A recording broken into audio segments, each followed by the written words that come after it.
If it please the court, Your Honor, at this time I would like to introduce my three main witnesses, Howard, Fine, and Howard.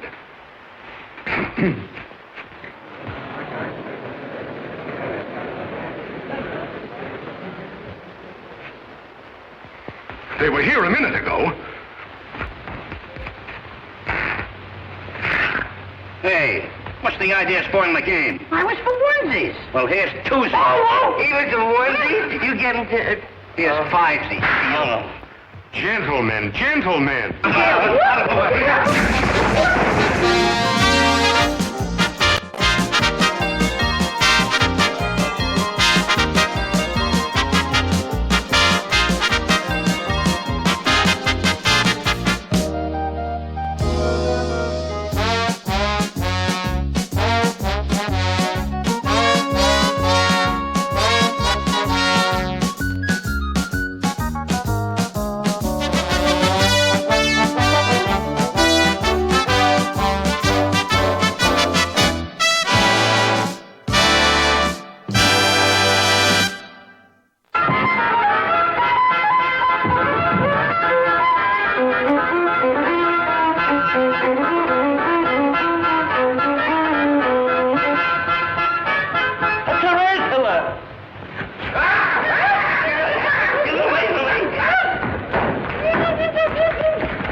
It was once said that there are those who love the Stooges and those who just wonder why.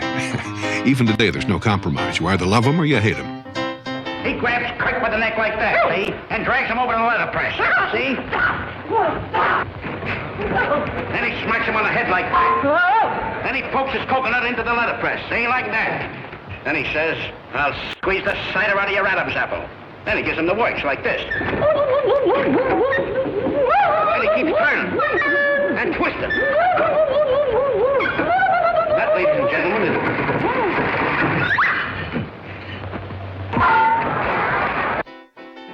is... Ted Healy was the man responsible for the formation of the Stooges.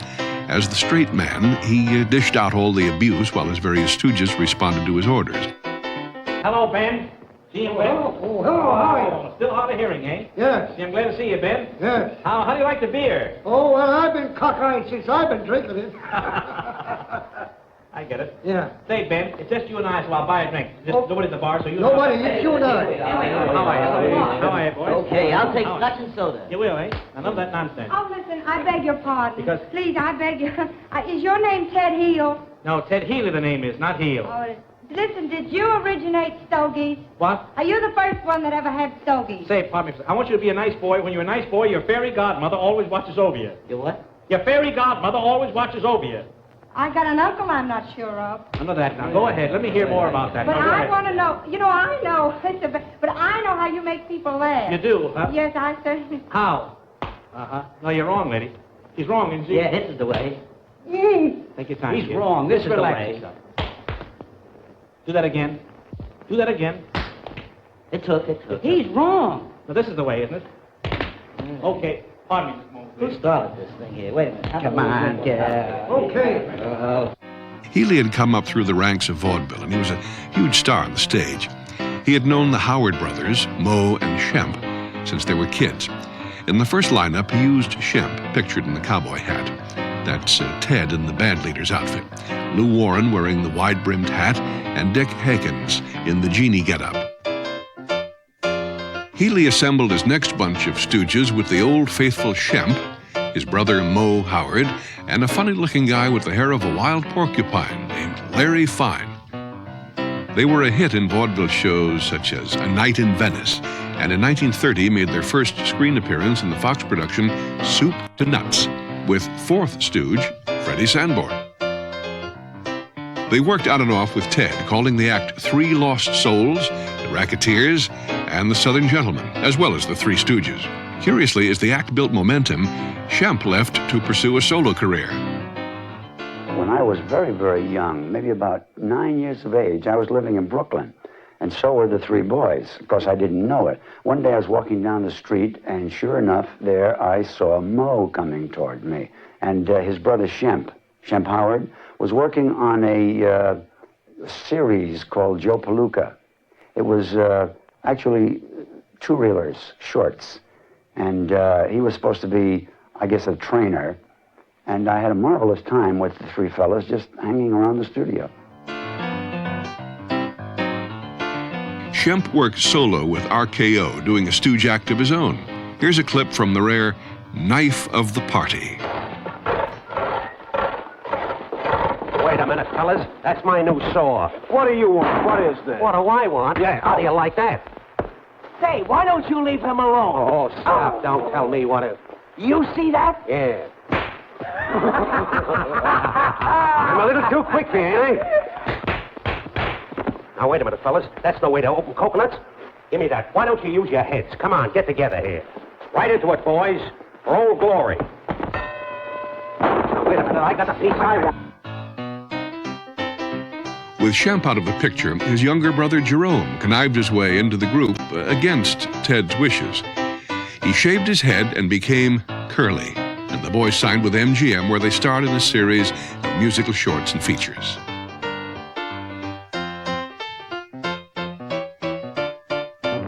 I was wondering if y'all could tell me where I could find Mr. Gallagher. What do you want Mr. Gallagher for? Well, I'd kind of like to talk to him about that seven ball. About the seven pound. Hallelujah. Curly was a sensation. His general appearance and manic actions were nothing short of genius and would ultimately make him the most adored stooge. Come here. Okay, boss. Listen, fellas, what's the matter? We're going to have an audition. An audition? No, an audition. You heard me. See that girl that went upstairs? Yeah. We're going to give it a brush off. Oh, the brush off. Yeah. Same instruments. No, we're going to sing. Oh, you never know. That's it. Just what you are. You start with me. I'll break That was a B flat. Yeah, sing it. Yeah. What do you know about music? You're talking to one of the best musicians in the country. How are you in the city? Oh, you boys. Listen, I'm wrong. We're not going to sing it. We're going to play it. Get the instrument.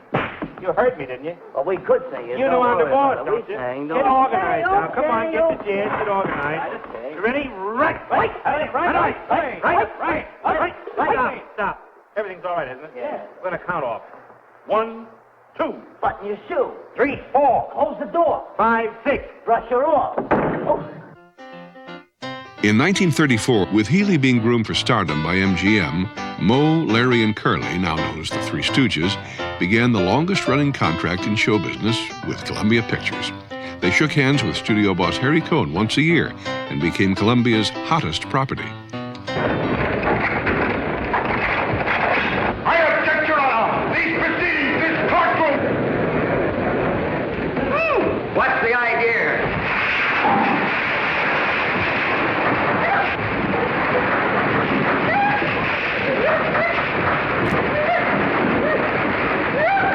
Give me that hole. Do it for your... What? I gotta get that parrot. Hey, you!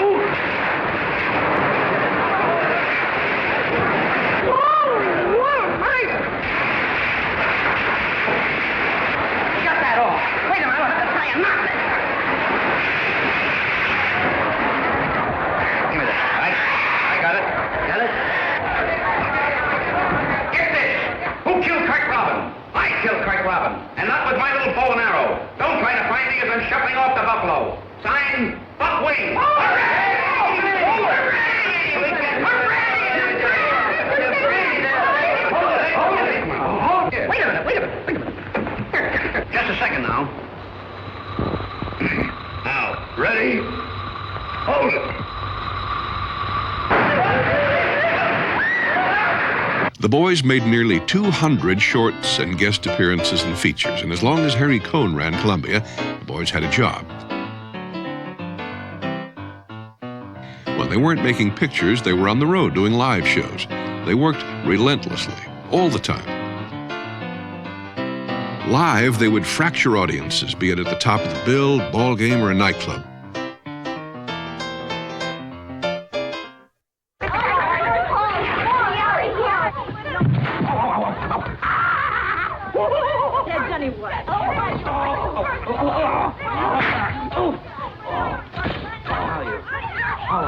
What do you mean, how am I? Well, My impression of the Three Stooges, they were three definite personalities, no question about it. Oh, yeah. They were as unlike as three people could possibly be, and yet, of course, they had a common bond. They had their work. Well, my impression, and I have strong impressions, that Mo was the leader, and he kept that group together. He was the one that was the serious one, and he was the one that was the business man, you might say, of the group. Mo was born Harry Horwitz, and like his brothers Shemp and Curly, yearned for the life of show business. He pursued the vaudeville trail with Shemp, doing a blackface act and touring with a riverboat company. At home, Mo was very much a family man, showering his kids with presents and keeping a camera around at all times. Mo and I had a relationship that others didn't even know. We used to visit each other's home. He'd visit my family. I'd go out with him on charity gatherings and so on and whatnot. But we also had deals made. When Mo made a deal with me, a handshake was as good as a contract. And he was the voice in all of their doings. One of the things that struck me in corresponding with Mo Howard was that he seemed to be a very sentimental man. He really reminisced with great fondness and with a certain kind of melancholy about some of the colleagues that had since died and people that he enjoyed working with. You was called to be a witness, wasn't you? Certainly. So was you. What are you butting in for? You're supposed to be a good one, ain't you? Well, ain't I? Now, what are you disturbing the court for? Get going. Born Louis Feinberg, Larry was an accomplished violinist and dancer as well as funny man. His father pushed him into showbiz by paying him to leave his jewelry trade. Larry performed with the Haney sisters in vaudeville and eventually married Mabel Haney when he teamed up with the Stooges in 1925.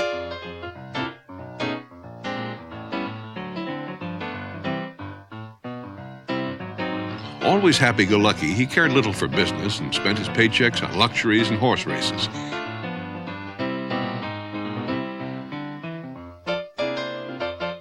He was the middle stooge, and his attempts at keeping peace with the other two usually ended up with Larry receiving a good slap or a poke. Look at that. We better do something fast. Yeah. Lady! Oh, lady!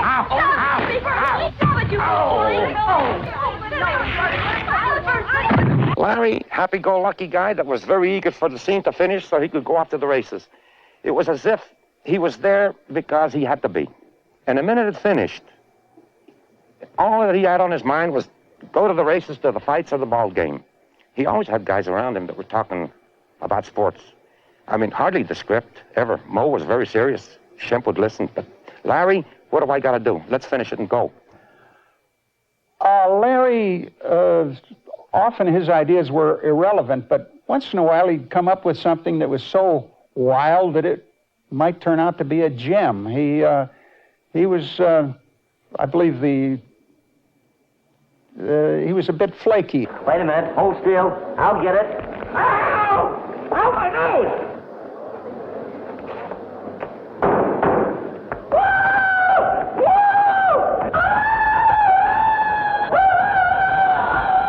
Hey, you're in a court, not in the woods, Tarzan. Cut it out. Come on. Undoubtedly the most loved stooge was Jerome, better known as Curly. Curly was described as the life of the party, and since he had very little show business experience before he joined the act, he relied on his natural personality to get him a place in the lineup. In one-on-one situations, he was reserved and somewhat difficult to get to know personally. But with his pals Mo and Larry, the little kid in him would shine. Curly was one of the few true but seldom recognized comedy geniuses. Take off your hat. Now raise your right hand. Now place your left hand here. Take off your hat. Raise your right hand. Now put your left hand here. Please take off your hat. Raise your right hand. Now put your left hand here. Will you please take off your hat? Raise your right hand. Now put your left hand here. Take off your hat. Raise your right hand. Will you get rid of that hat? Raise your right hand. Raise your right hand. Do you solemnly swear to tell the truth, whole truth, and nothing but the truth? Huh? Do you solemnly swear to tell the truth, whole truth, and nothing but the truth? Are you trying to give me the double talk? Do you solemnly swear to tell the truth, whole truth, and nothing but the truth? Why don't you answer him? He's talking pig Latin. I don't know what he's saying. He's asking you if you swear... No, but I know all the words. He's asking you if you'll swear to tell the truth. Truth is stranger than fiction. Judgy Wudgy. Kindly address this court as Your Honor, and take the oath. Do you solemnly swear to tell the truth, whole truth, and nothing but the truth? Certainly. What have I got to lose? Take the stand. Where did I put it? No. Take the stand. I got it. Now what'll I do with it? Sit down.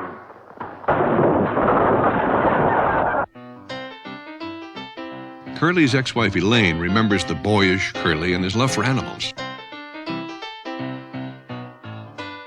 Well, at one time, I remember very well, we had a little dog, and I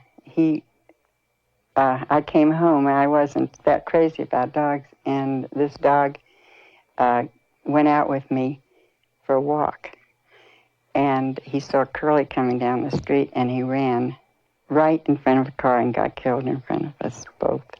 So I kept running because I didn't want to go home, and Curly was so upset. But Mo had the brother to this dog, and he gave it to Curly, so we had another dog to go with it. In every town the boys would perform in, Curly would buy a dog that would later wind up at home to drive his wives crazy. The only thing that I ever knew about Babe was that he always liked to talk about women. He was he liked that. And Curly, I beg your pardon. He was commonly known as Curly, or his name was Babe. Mo's name for Curly, they called him Babe. Actress Julie Gibson remembers working with Curly in Three Smart Saps. And they said I had to marry Curly. And I was so upset because of the Three Stooges, the one I liked the least was Curly because he had a shaved head. Of course, this was pre-Kojak, and it was pre-Bald is Beautiful, Yul Brynner, you know. So I thought he was ugly with that shaved head. And the worst thing was that I guess he was so painfully shy that he really did not know how to communicate with you. So the minute they said cut, poor Curly was just, he just disappeared into the woodwork.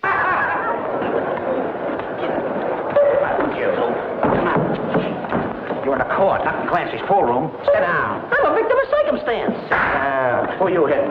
Oh, be quiet. In most, incidents, we go to nightclubs, and of course he was a cut-up when we were out in public, and he'd take spoons and bend them and play them to music. He was very talented musically, and he'd take a tablecloth off the table and he'd tear it to the music, and then it would appear on our bill when we left the nightclub. We paid for it. Why didn't you say so? There it is.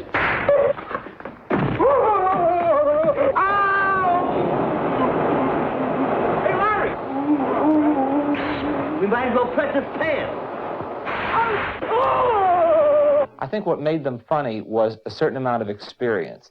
They were experienced comics, and they were working with a lot of old hands. So many of the people behind the camera on the Stooges films were veterans of the Max Sennett studio and other of the pioneer comedy film studios in Hollywood. These guys really knew comedy, and what's more, they went and showed their films to audiences. They saw the audience reaction, so they knew whether they were succeeding or not, and they learned from their mistakes, so that by the time they got around to working with the Stooges, who had, of course, come through vaudeville and the stage and had that audience contact, you're talking about people who really knew their business. The Three Stooges are three living caricatures. This is how I conceived them, how I treated them. And I had a lot of very, very great help. Gosh, Columbia had such a great, wonderful stock company at that time. There were great, wonderful, beautiful people. I'm very fortunate to have known most of them and worked with a lot of them. Besides Jock Mahoney and the lovely Christine McIntyre, the Stooges stock company included the familiar faces of Billy Gilbert, Kenneth MacDonald, Phil Van Zandt, Bud Jameson, and the versatile Emil Sitka, who could and would do anything. Now, the old man, on a stage, I've done it in many ways, you know. It depends on what the role called for. It could be a tragedy, a comedy, or a drama. So it wasn't too new for me to do an old man, but in this script with Jules White directing, it was Amos Flint, the first old man I did with the Stooges. Maybe you guys remember that? In all gummed up. Now, as the guy was making me up, I could feel that I was getting older and older and older, and my gosh, I had to be snappy and sassy and whatnot, and I felt it like it, and somehow, reading the script, I knew how it should fit in. I had to be cantankerous and somebody that should get slapped in the mouth or hit in the face, and I fit in with the Stooges, and this is the one time that Jules White let me do it the way I came on. Bridless Groom, that was under Ed Burns, entirely different director, entirely different approach. He allowed me to create the character, or he would give me a lot of leeway. How would you do it, Emil? And I would come up, because on a stage I did that many times.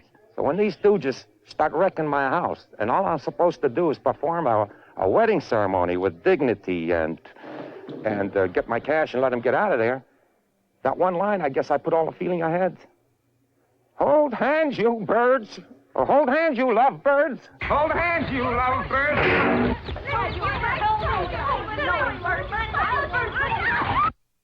Then there was the boys' arch nemesis, Vernon Dent.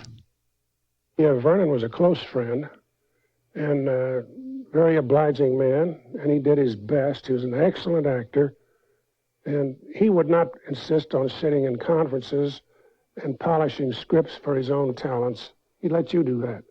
He just did his level best with what you gave him to do.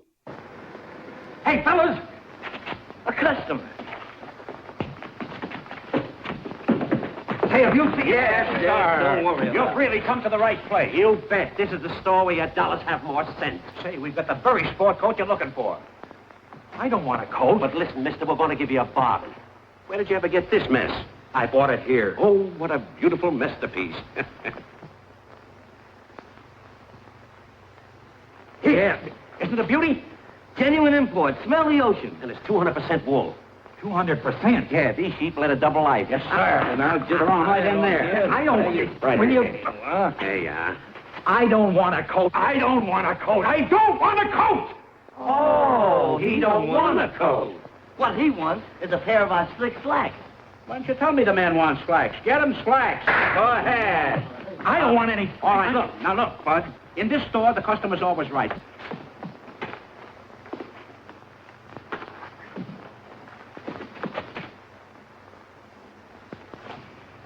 Here you are, brother. Slick slacks. Try 'em on for size. Oh, yes. Try him right on. We can... Gee, officer, we... Yeah. Quiet! You birds realize you just let Terry Hargan, the bank robber, slip right through my hands? I ought to run you in. Please, officer, I got 6 wives and 2 kids. Honest, officer, there was nobody came in here. Well, he's in the neighborhood. Keep a sharp lookout. I'll be back. Right. A typical day on the set? Well, I tell you, a lot of people think it might have been like a circus or something like that. It wasn't. It was more like an operating room. Surgery. Believe it or not, the Stooges were real professionals, They showed up to work like a workman, dressed with their hair combed back and whatnot. But once they got their suits on, I say clown suits, they were ready for what is precision timing of every scene that they're about to do. So when the lights came on, the director says, all right, let everybody on a set, and that whole big crew stand still with their jobs ready to do. It was like you're going to perform surgery and everything has to be precisely timed. What? And working with the Stooges was not easy. You had to maintain a severity of countenance. Well, everything that I did, you couldn't let what the Stooges were doing behind you register on your face, although they were going crazy, or with whatever they were doing. You had to be straight, and the boys could do anything that they were marvelous.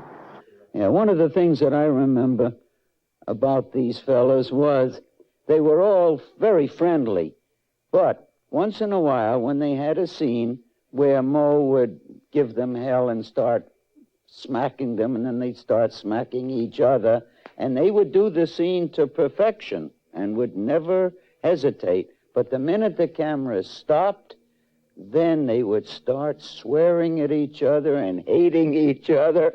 I thought they were going to kill each other at times, you know. But sometimes maybe a door was narrower than they planned to go through. Maybe sometimes the window that they were going was not quite the size. So some things would happen.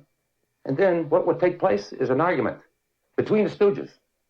And if you think they talked like they did on the screen, you're mistaken. They used the saltiest language you ever heard. And between them, it was funnier to watch them argue about who should go first before they go through the door, so that someone didn't get caught on doorknob or whatever, or who did the right thing. That argument sometimes would go on for 5-10 minutes. Of course, they worked it out, but it was funny to watch. They usually had the slaps and the pokes and all the good things going. And if you didn't rehearse them and you didn't, it's like choreographing a dance. Everything has to come on a cue. And you don't pull anything out of the woodwork as a surprise, because if you did, somebody got hurt. And that's not the name of the game. And as you know, they were so physical that it's very easy to get hurt. Why don't you tell me? What? Get out. Let him alone. Oh, cut it. Oh, man. Oh, oh. Yeah. Oh, oh, oh. You know, the sound effects are not in place when you're shooting. I'm doing a scene for the first time where I light a cigar. I almost did something like I'm doing here. I put the match in and try to light it with a cigar. But rock comes through the window, the telephone rings, I'm supposed to hear the crash of the window, feel the rock hit my foot, and do something with the telephone, all kind of sounds. And there are no sounds. I don't hear the rock come through. I don't feel the thing hit me on the foot. It's not a real rock. It's made out of sackcloth or something.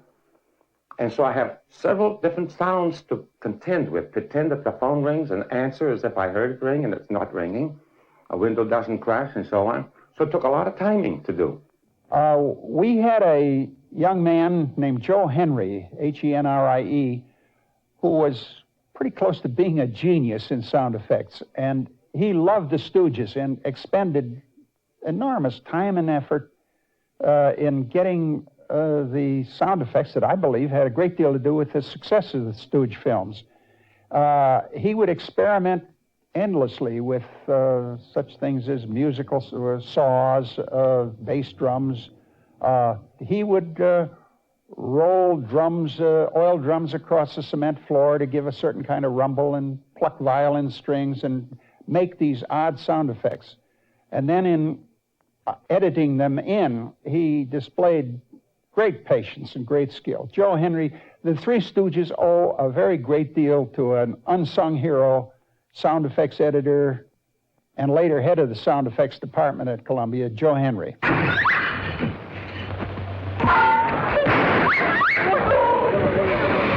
I think I see it. Oh!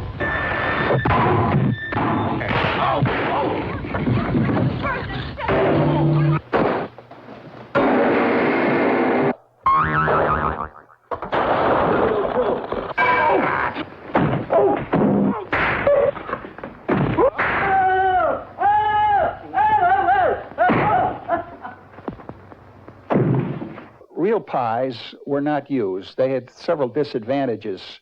One, they'd spoil during a long, hot day's shooting. Two, they'd stain everything they came in contact with.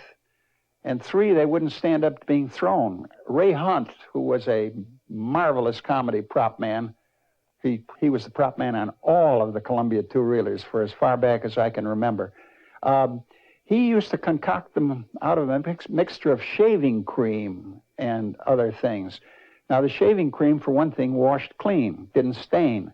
Pies were generally thrown at short range. If you analyze one of the pie-throwing two-reelers, you'll find that almost all the hits were in extreme close-up.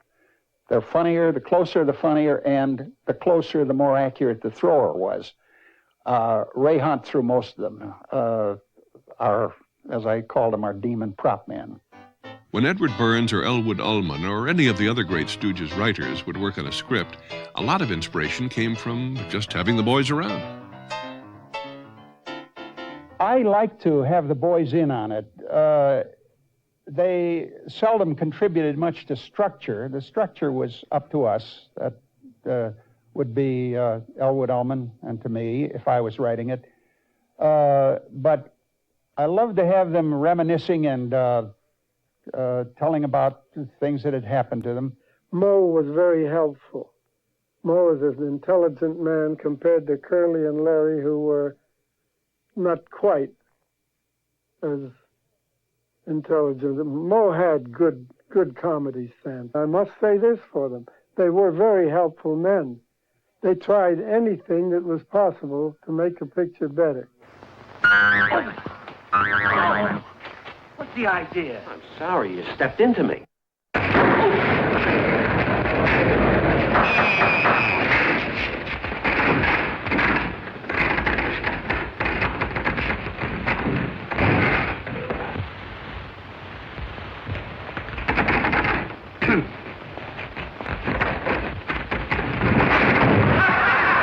I've been a compulsive diary keeper, so I have the exact dates when a lot of these things happened. The diary said, walked on the set just in time to see Curly fold up. Well, that undoubtedly, no one knew it at the time, but that undoubtedly was the first of his strokes. I guess everyone assumed it was just a fainting spell. On his next to last film, Monkey Businessmen, it was an ordeal for everyone. We had to shoot his lines one line at a time. On the very next film he did, with Jules White as director, he passed out on the set, and that was obviously the stroke that disabled him, prevented him from doing any more work. With Curly's stroke forcing him to leave the act, a chapter ended on the world's biggest comedy act.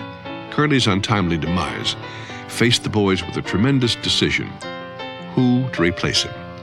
Re-enter Shemp Howard. And why not? He was brother to both Mo and Curly, had been with them originally, knew all the routines, and had actively been featured in comedies since he left the act in the early 30s. Very quickly and without much fanfare, they made the transition from Curly back to Shemp in 1946. Oh, in Bridleless Groom, there was a scene that required Christine McIntyre to slap Shemp around. Well, Christine was a real lady, which to me added a dimension to the Roughneck Stooges.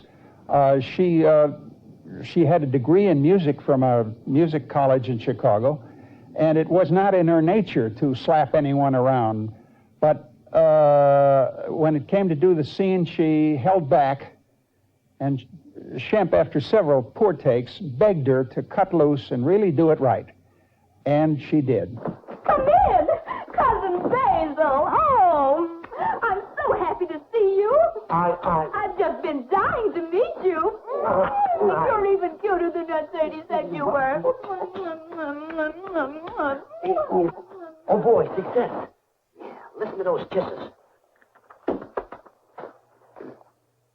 Cut it out. Oh, you must be exhausted after your long trip. Sit down. Let me look at you, Cousin Basil. Oh, now don't you go away. Hello? Yes, this is Miss Hopkins. Your Cousin Basil? Well, then who is... I was just... How dare you pretend to be my Cousin Basil? I'll teach you a thing or two. You won't. Don't you dare strike me. Taking advantage of a poor, weak, helpless woman. Boy, the kisses are getting louder. You horrible person, you! Shemp was the funniest of them all, in my estimate. He was the type that didn't tell you what he's going to do, just like Curly.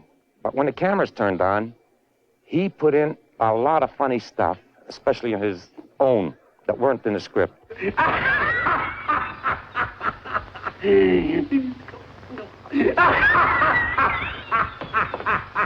What are you stalling around for? Oh. You know you got a rush order to get out? Get Mr. Grant's pants and hand press them. All right, but where are they? I pinned them up in the shade. What'd you do with them? I didn't touch them. Uh-oh.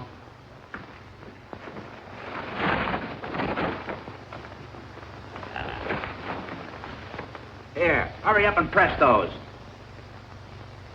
What are you standing around for?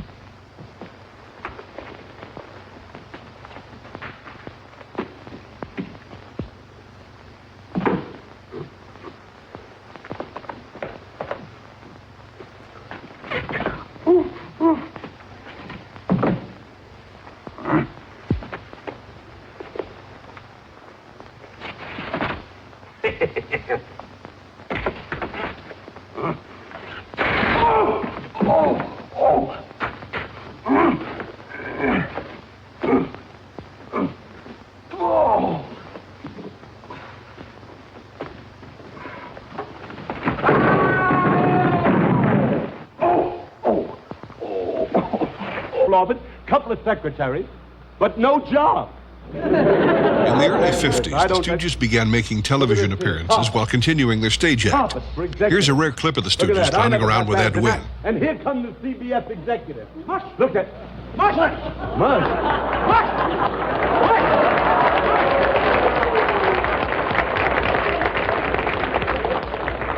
I know this is an extravagant waste of money. Here, boy, take this rug and beat it. That's no way for a vice president to talk. Oh! Hey, what is this whole thing anyhow? We are the CBS Brain Trust. This is our vice president in charge of soap operas. Oh, the vice president in charge of soap operas. How do you do?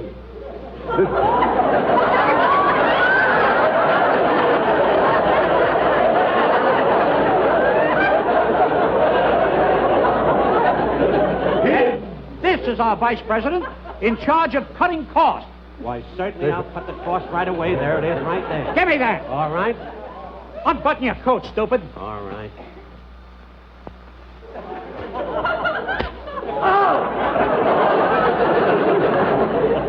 Gentlemen, the vicissitudes of one's circumstances in these surroundings makes it nigh impossible to state one's feelings, which entitles you to additional chastisement.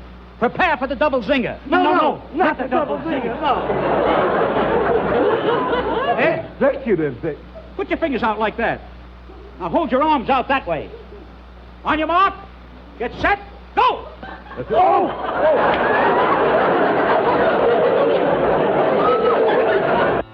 The Stooges' popularity had not decreased, and all was well until death struck the Stooges again. On the way home from the fights, Shemp suffered a heart attack and died. Moe and Larry were once again faced with the decision of disbanding or replacing Shemp. The final 4 shorts, featuring Shemp, were filmed after his death using a double and stock footage, while Moe and Larry looked for a new Stooge. Keep him covered, Gunner. Not me, him. I'll go get help. Oh, you're such a nuisance. Comedian Joe Besser joined up in 1956, bringing his big sissy character to the Roughneck Stooges. Little fat man got him. Oh, you snitch. In 1958, Columbia closed the doors on its shorts department, and it looked as though the Stooges were finished. But, due to the wonders of television, by 1959, the Stooges were on top once again. Don't look now, but I think we're about to be killed. In 1960, director Jules White put together several Stooge shorts featuring Curly, along with ventriloquist Paul Winchell, in what was one of their first feature films.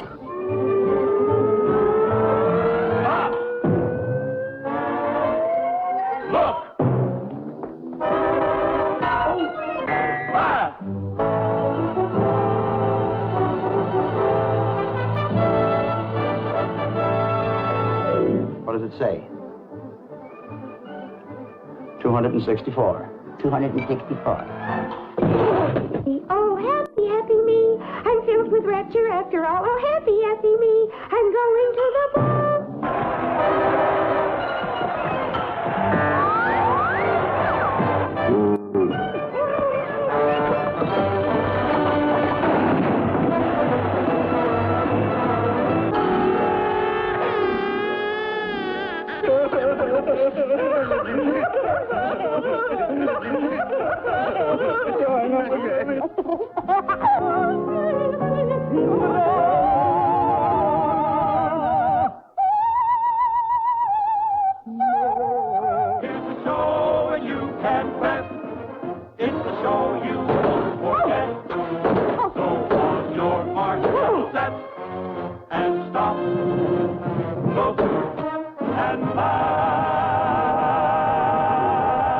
Joe DeRita, dubbed Curly Joe for his physical resemblance to Moe's brother Curly, joined the act in 1959. A seasoned burlesque performer, Curly Joe's simple style and the age of the boys themselves caused the violent slapstick to be toned down, and the emphasis was put on a more childlike type of comedy. And let it dry. And it's really Simonized, is it? What's this? Sure it's Simonized. Look at that shine. We'll be famous. We'll make a fortune. We'll call it Instant Simonized. Instant Simonized, you lame brains. You can already buy Instant Simonized everywhere. Instant Simonized? They thought of it too? Simonized thinks of everything. Try Instant Simonized, another easy new way to brighten your day from Simonized Company. The boys were now in their late 60s and were working just as hard as ever, making personal appearances, doing television shows, and cutting up in public wherever they went. It was 1969, and the Stooges were working on what was to be their last film when lovable Larry suffered a stroke that forced him to leave the act. He spent his final years in the motion picture country home and occasionally made personal appearances in schools. He even wrote a book on his life and show business. Moe, now in his 70s, was determined to continue the act, even without Larry. And many times, in those 30 years, after Shemp died, he would say to me, he says, "You're going to be a stooge one day." I said, "Oh, come on, Mo, I'm better than that." "No," he said, "and I want you to." How it was to be or come about, I just used to dismiss it as a compliment. Until, years later go, sure enough, Mo says, "What I tell you, you're going to be a stooge." The picture's is in the works. It's all ready. It's planned. It's definite. It's positive. The contracts are drawn up. And sure enough, it was for the jet set to be shot in Palm Springs. I am the stooge. It's official. Now we're waiting for Mo. Mo calls and says they're shooting. They want us on a set next week, but we're going to postpone it for a week. So I'm still on with the thing, and very much so going to make a good job of it. And Joe accepted the fact. We had this meeting, and Mo says that we don't even need to rehearse because you know how to do it, and I know you're going to come up with a good character and so on. Time goes, another week, he postpones. Producer calls me, "There's something wrong with Mo?" I don't know, but I feel like maybe he should try to find out because he has a feeling something like Mo's wife calls me, puts it off another week and so on. Pretty soon another call comes. The Stooges is dead. Meaning Mo died. Come to the funeral anymore.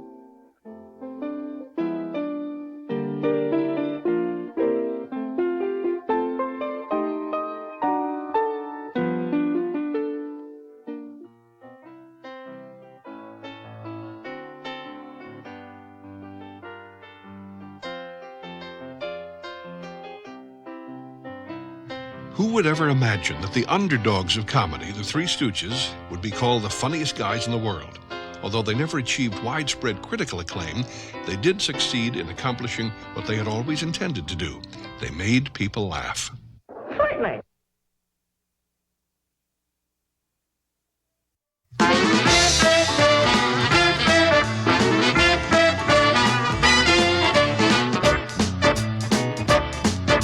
When me and my friends go out in the town, we can't sit still, we can't sit down. We don't like to fight and we don't like to scuffle, but we dance all night doing the curly shuffle. Hey Mo, hey Mo, hey Mo, hey Mo. Well, yuck, yuck, yuck, yuck.